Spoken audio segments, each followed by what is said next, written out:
ಆ ಮೂವಿ ನೋಡಿದ ಕೂಡಲೇ ಅಂದ್ರೆ ಇವಾಗ ಯಾಕೆ ಆ ವಾಯ್ಸ್ ಬರ್ತಿಲ್ಲ ಅಂದ್ರೆ ನೀವು ಅನ್ಸೋದೇ ಇಲ್ಲ ಆ ತರ ಎಂಡ್ ಆಗುತ್ತೆ.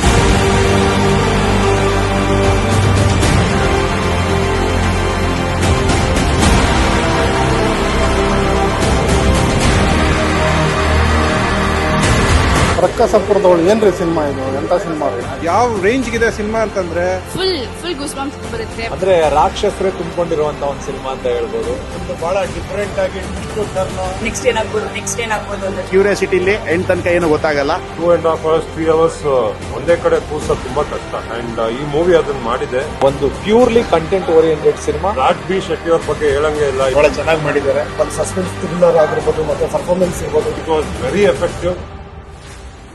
But Anirudh is a star. What a crazy acting. First class ಇತ್ತು. ಈ ತರ ಕನ್ನಡ ಸಿನಿಮಾದಲ್ಲಿ ಈ ತರ ಆಕ್ಟಿಂಗ್ ಫಸ್ಟ್ ಟೈಮ್ ನೋಡಿದ್ ಅನ್ಸುತ್ತೆ. ತುಂಬಾ ಚೆನ್ನಾಗಿ ಮಾಡಿದ್ದಾರೆ. ಕ್ಯಾರೆಕ್ಟರ್ ಆ ಬ್ಲೆಂಡ್ ಮಾಡಿ ಆ 40 minutes ಇಡೀ ಸಿನಿಮಾನ ಅವ್ರ ಶೋಲ್ಡರ್ಸ್ ಮೇಲೆ ತಗೊಂಡು ಬಂದು ಪ್ರತಿಯೊಬ್ಬರು ಒಂದು ಸೀಟ್ ಎಡ್ಜ್ ಅಲ್ಲಿ ಕೂರಿಸುತ್ತೆ. ಬಿಕಾಸ್ ಒಂದೊಂದು ಎಕ್ಸ್ಪ್ರೆಷನ್ ಪ್ರತಿಯೊಂದು ಆ ಡಬಲ್ ಆಕ್ಟಿಂಗ್ ಮಾಡಿರೋದು 100% ಎಫರ್ಟ್ ಹಾಕಿ ತುಂಬಾ ಅದ್ಭುತವಾಗಿ ಆಕ್ಟ್ ಮಾಡಿದ್ದಾರೆ. ಯಾವ ರೀತಿ ಅಂತ ಹೇಳಿದ್ರೆ ಹೀರೋನೇ ತಿಂದಾಕ್ಬಿಟ್ಟಿದ್ದಾರೆ.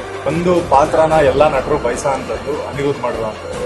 ಇಲ್ವರೆಗೂ ಕನ್ನಡ ಇಂಡಸ್ಟ್ರಿಯಲ್ಲಿ ಚೆನ್ನಾಗಿರೋ ಫಿಲ್ಮ್ ನ ನೋಡಿಲ್ಲ.